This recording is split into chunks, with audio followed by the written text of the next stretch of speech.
안녕하십니까. 황태순 TV의 황태순. 김현광입니다. 네, 오늘 2020년 1월 14일 오늘 오전 10시부터 약 100분에 걸쳐서 문재인 대통령의 신년 기자회견이 있었습니다만은 다음 네이버 검색 순위 어디에도 10위 안에 못 들어갔습니다. 무슨 얘기냐 하니까 국민들이 관심이 없다는 거예요. 아니 뭐 좀 변화가 있어야 되는데 네네. 뭐 레코드판 틀듯이 네네.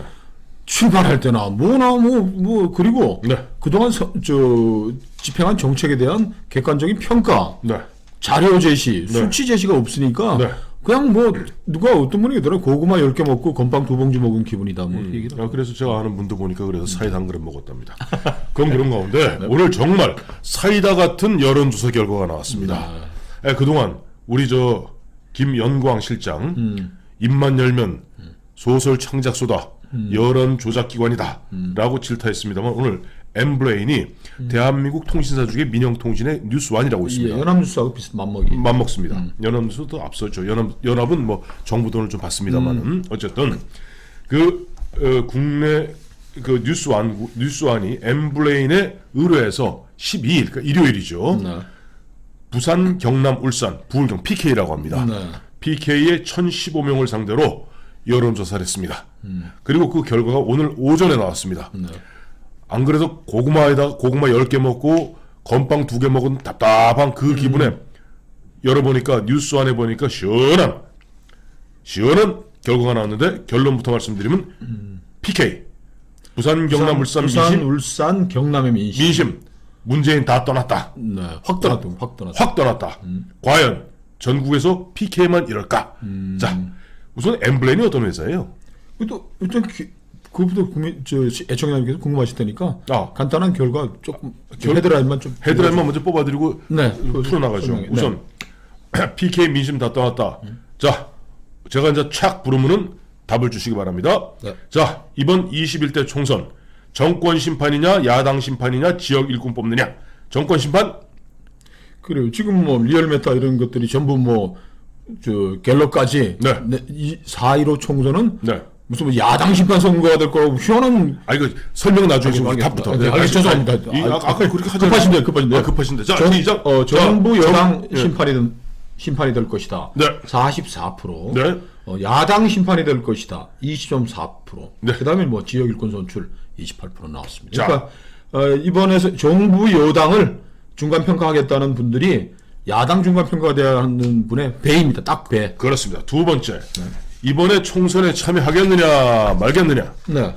총선 투표 의향 물었는데 반드시 투표할 것이 81.6%, 가능하면 투표하겠다 시간 되면 13.1%. 그래서 투표하겠다는 응답이 94.7%입니다. 이 조사에 응답했던 분들의 거의 대부분이 이번 총선에서는 투표장에 가서 정부 여당을 중간 평가하겠다라는 의지를 분명히 한 것이죠. 자, 세 번째 이제 개별 요즘 가장 핫 이슈가 아무래도 추미애 아니겠습니까?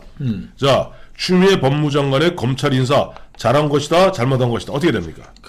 잘못했다. 정치적 의도가 있는 부당한 인사가 54.5%. 법무장관으로서 뭐 정당한 인사 제청권 아니었겠느냐는 게 38.4%에서 16% 포인트 부당하다는 인사가 더 많았습니다. 이게 지난 일요일날 했으니까 검찰 학살 18 학살 다 봤죠. 다 본 반영된 것이죠. 그다음에 네 번째, 이게 굉장히 중요한 얘기입니다.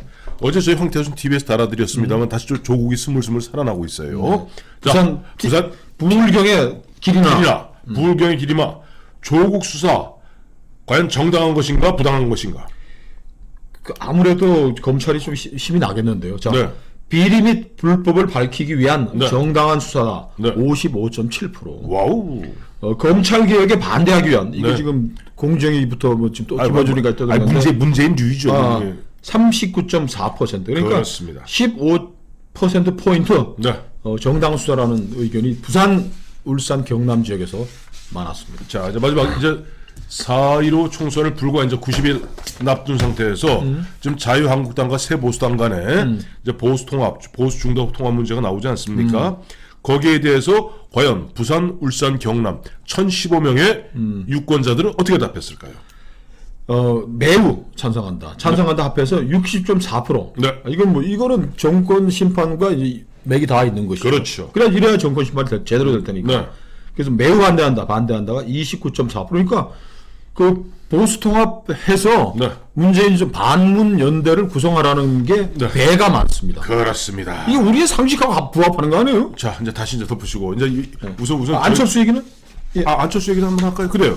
안철수 얘기도. 안철수가 이제 거기 또 하나 물어봤어요. 이제 부산, 울산, 경남에 또 하나의 길이나였죠. 안철수의 정계 복귀 영향 있다 없다. 그 안철수는 뭐 영향이 없다라는 게 지금 저 영향 없다가 예. 60% 넘어가는 거예요. 70%. 네, 맞습니다. 예. 이 하도 여러 문안들이 있어가지고. 예, 여러 문안들이 있습니다. 네. 그래서 뭐 70% 이상이 네네. 와봐야 네. 별로 뭐 영향가 없다. 영향가 없다. 네, 뭐 그렇네요. 이거 저 혹시 전화하셨어요, 엠브레이는? 아니, 그렇죠. 저 엠브레이니까 안 그래도 저희가 이 결과를 보고 깜짝 놀라서 저하고 이제 김영광 실장이 당초 원래 구상은 문재인 대통령의 좀 하나만한 그 신년 기자회견부터 한번 조목조목 짚어보려고 그랬습니다만 이게 더 급한 것 같아요. 네, 그래요. 그래서 저희가 이제 김장수 박사한테 긴급히 전화해서 도대체 엠브레인이 어떤 회사고 왜 이런 결과가 나왔는지 한번 물어봤습니다. 뭐라고 답합니까? 엠브레인은 웹메일 서베이를 주로 많이 했던 예. 메일 보내가지고 정답하고 그런 했던 거죠. 네. 지금 뭐 여론조사 기관이 뭐 우후죽순처럼 많은데 탑 10 안에 드는 건실한 괜찮은 여론조사 기관, 제대로 하는 여론조사 기관이다. 근데 이 조사를 보니까는 지금까지 그 쏟아져 나왔던 그 소설 창작수들의 조사와 왜 이렇게 다르냐? 그건 한마디로 얘기하면 기존 조사들이 왜곡되고 잘못됐다는 반증이다. 이게 제대로 된 것이니까. 예, 그렇죠. 그리고 지금 왜 그럼 기존의 소설 창작소들은 잘못됐느냐? 샘플링 잘못이다. 문재인 지지했다는 사람이 60% 가까이. 60% 가까이 나오니까 뭐 70% 투표해서 뭐 40% 나왔으면 한 30% 나오면 될 텐데 50, 60이 나와가지고 그 조사를 가지고서 뭐 문재인 지지도 뭐를 다 하고 하니까 안 된 것이고 또 이 실무적으로는 또 그런 게 있다는데요. 뭐요? 그 지역에서 이제 또 뭐 리얼미터가 돌리는 ARS 그 전에 요거 먼저 하고 가죠. 네네. 아까 저 찾아봤어요. 그래서 최근 정치 복귀를 선언한 안철수 전 국민의당 대표의 총선 영향을 묻는 질문에 PK 유권자의 71.6%가 영향이 없다. 다음에 단지 영향을 줄 것이다 하는 사람은 한 24% 된답니다. 그러니까 이게 저 PK 저 민심이 등을 확 돌렸다고 얘기할 수 있는 게 PK의 기린아들, PK의 저 지금 PK 출신 대통령, PK 출신 문재인 대통령 후계자, 조국, PK 출신 또 무슨 기린아. 아니지, 저 스포일러, 게임 돌아다니는 안철수에 대해서 다 니들 틀렸어. 난 부산, 울산, 경남 분들이 한 거예요. 그래서 근데 이 응답률도 꽤 높아요. 지금 응답률이 18.5%니까 리얼미터 같은 거 1%, 2%도 안 되는 상황이니까 이게 근데 지금까지 소설 창작수들이 나온 것들은 부산, 경남 샘플이 100, 150 가지고 미세하게 자르고 하니까 과학성도 떨어지겠는데 이건 부산, 울산, 경남만 1015명 잡았으니까 또 이런 경우가 이런 게 또 있다네요. 뭐라고요? 부산, 울산, 경남 여론조사를 하기 위해서 저희가 이렇게 하면은 지역 사람들이 더 적극적으로 받는다는 거예요. 그러니까 문재인 지지자들만 받던 돌리고 그러니까 안 받질 않으니까 계속 ARS 돌리고 했는데 저 지역 조사입니다. 부산, 울산, 경남 하면은 사람들이 적극적으로 응답해서 굉장히 객관적이고 샘플링 과학, 사회조사 방법론에 맞는 제대로 된 조사가 이루어졌다. 그렇게 얘기할 수 있습니다. 김장수 박사 이제 그 설명에 따르면은 우리 보통 한국 갤럽이 됐던 리얼미터가 됐던 1000명 아니에요. 1000명에 부산, 울산, 경남에 그 인구 비례로 따지면 160명 정도 나옵니다. 그러니까 160명 갖고 하던 것에 비해서 1015명이라는 1000명이 넘어야지 대충 700명 넘어야지 좀 유의미한 결과가 나오거든요. 그게 나왔던 것이고 아까 두 번째 말씀하신 대로 보면 전화했을 때 그냥 막연하게 묻는 것하고 예를 들어서 여기 한국 갤럽입니다. 문재인 대통령 국정수행 지지 이렇게 되면 이렇게 되는데 예를 들어 똑같은 한국 갤럽이라도 한국 갤럽입니다. 부산, 울산, 경남 유권자들에게 부산, 울산, 경남 유권자에 뭘 묻습니다 하면은 달라진다는 거 아니에요. 그래서 아까 그 얘기도 하더라고요. 이 최근에 보면 저 그 호남 같은 경우도 그냥 민주당하고 그냥 이렇게 사람을 안 넣고 당만 넣으면 민주당이 앞서는 것 같은데 구체적으로 사람을 넣으면 얘기가 달라진다. 그래서 호남 같은 게 대표적인 거죠. 네, 호남에 정당 집권당 지지율이 뭐 70% 80% 나온다 그러는데 네네. 사람을 대입해서 해보면은 민주당 은매네. 될 사람 별로 없네. 예를 들어 이렇다는 거 아니에요. 무슨 뭐 박지원이다, 김경진이다. 이와 같이 저 지역에서 나름대로 좀 인정받는 사람들 있잖아요. 그 사람을 넣으면 얘기 전혀 달라진대요. 그 우리가 이제 갖게 되는 의문은 이거잖아요. 정말로 그럼 부산, 경남, 울산만 문재인 대통령의 텃밭이고 네네. 그 조국과 안철수와 문재인의 고향인 부산, 울산, 경남만 이렇게 뭐 뿔이 나가지고 화가 나가지고 지금 이러고 있느냐. 네. 이걸 보시면 좀 알게 돼요. 정부 여당 중간 평가라고 답한 비율이 네. 50대 자영업 네. 이해되시죠? 자영업자. 네네. 연령별로 보면은 20대가 44.4%. 정부 여당 중간 평가라는 게 30대 33.5%, 네. 40대 38.9%보다 상당히 높다는 게 20대가. 20대가 더 뿔난 거예요. 지금 자 소득주도 성장이라는 게 이 정부의 가장 뼈대가 되는 경제 정책 아닙니까? 그렇죠. 이 경제 정책에서 가장 피해 보는 게 52시간? 52시간 뭐 최저임금에는 뭐 자영업자들, 네네. 조그만 구멍가게 편의점 네. 주인들, 예. 거기 아르바이트하는 학생들 이런 사람들이 몰려 있는 데가 어디죠? 대도시죠. 수도권이죠. 수도권. 수도권과 대도시. 수도권 대도시. 예. 그 젊은이들이 또 뭐 학비 좀 하면서 보려고 했던 그런데 부산, 울산, 경남은 이 소득주도 성장 경제 정책 피해가 나타난다고 하지만 그래도 여기는 큰 대기업들 중심의 네.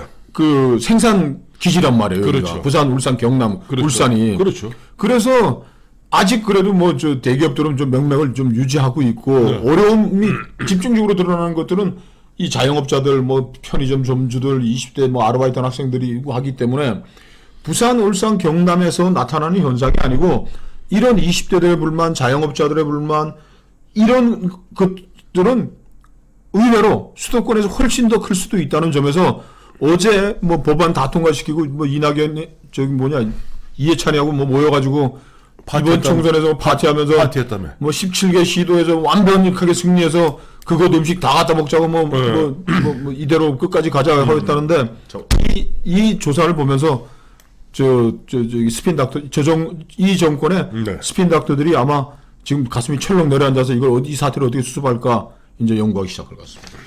그래요. 이제 보면은 저 PK 말씀하셨습니다만 울산 같은 경우도 보면은 지역만 영남이지 보면 외지 사람들이 아주 많습니다. 그렇죠. 또 경남 같은 경우도 저쪽 해안 호남에서 온 분들이 그렇죠. 꽤 많죠. 정확히 호남에서 온 분들이 꽤 많아요.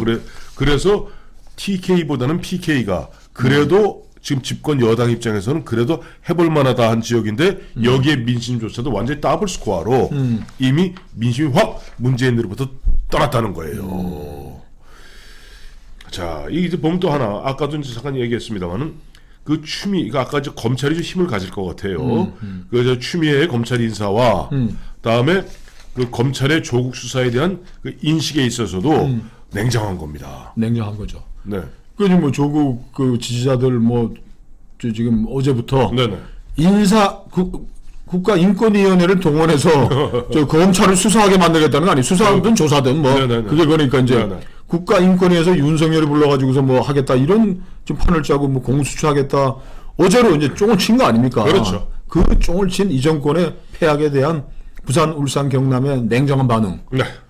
조국, 안철수, 문재인 니들 다 틀렸어.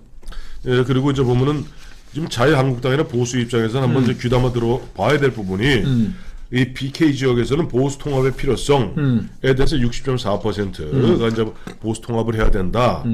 또 보수 통합, 보수 중도 통합 이건 좀 뭐 굳이 할 필요 있겠느냐? 뭐 29.4% 나왔고. 또 안철수에 대해서는 뭐 안철수 와봐야 별 볼 일 없으니까 안철수에 신경 쓰지 마라. 그거는 황태순 TV에서 일관되게 이야기한 안철수는 어떻게 보면 중도 보수 진영의 저쪽에서 파견한 트로이 목마다 엑스맨이다 하는 부분에 괴를 같이 하는 것 같습니다. 보수 통합에 대해서는 네. 부산, 울산, 이제 PK 전 지역 네. 중에서 네. 부산 유권자가 64.3%가 찬성을 응답했고, 그다음 울산이 55.8%, 네. 경남이 57.9%가 돼서 예. 큰 도시인 부산에서 더 긍정적인 응답이 더 많았다는 것도 눈에 띄는 대목이네요. 그렇죠. 그리고 이제 끝으로 이제 한 가지 더 이제 부연 설명해 드리자면 이번에 뭐 비례자유한국당 마침 어제 선관위에서 이제 그건 앞으로 못 쓴다. 조해주라고 문재인 대통령의 선거대책위원이었던 친구를 갖다가 무리수를 넣어서 중앙선관위원 만들지 않았어요. 뭐 이 친구가 중심이 되어서 아마 그런 분위기를 주도하는 가운데 비례자유한국당 못 만들게 하겠다라고 얘기했는데 그 비례자유한국당 그 되는 부분에 있어서는 역시 편법이다 하는 부분이 46.7. 불가피한 정당 방위다 하는 것이 38.5. 이건 좀 애매한 것 같아요. 저는 이거는 자유한국당이 저 패스트트랙 저지하는 과정에서 전략 전술을 잘못 세웠다.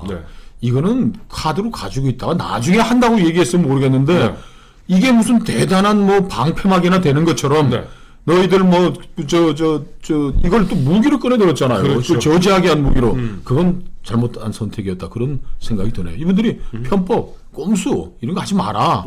라는 건 쫙 끝나고 나서 자 너희들이 했기 때문에 우리 하겠다라고 정당 방위다라고 했으면 되는데 명분을 갖다가 잘못 세운 거죠. 잘못 세운 거죠. 순서가 또 틀렸고. 예, 순서가 틀린 건데 그는 어쨌든 뭐 저들이 좀 저렇게 포항무도하게 패항무도하게 그야말로 선거법 통과시켜놓은 이런 상태에서 어떠한 형태든 간에 연동형 비례대표제를 뚫어나갈 방안은 지금 자유한국당의 그 스피인 닥터들이 전략가들이 생각하고 고민해야 될 부분인 것 같습니다.